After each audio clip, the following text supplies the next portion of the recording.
إحراق سيارات الآن، الخبر راهو صاير الآن، احتجاجات كبرى الآن في المزونة وحرق سيارة معتمد يعني الوالي، ورفع شعار الشعب يريد إسقاط النظام.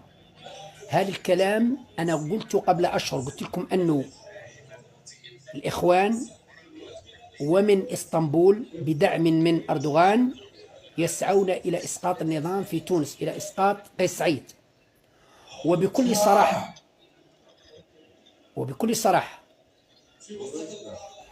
هربوش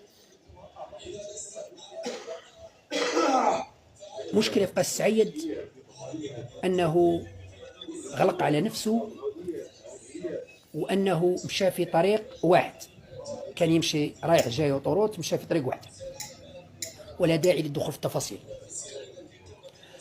وأنا متأكد من إسقاط نظام قيس سعيد. لماذا؟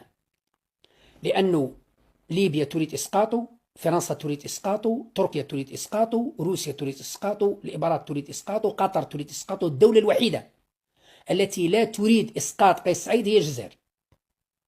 ومع المشاكل الداخلية والمشاكل الإقليمية، الجزائر لا تستطيع وحدها حماية قيس سعيد.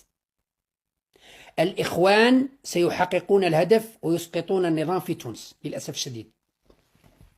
أقولها بكل حسرة وألم، أقولها بكل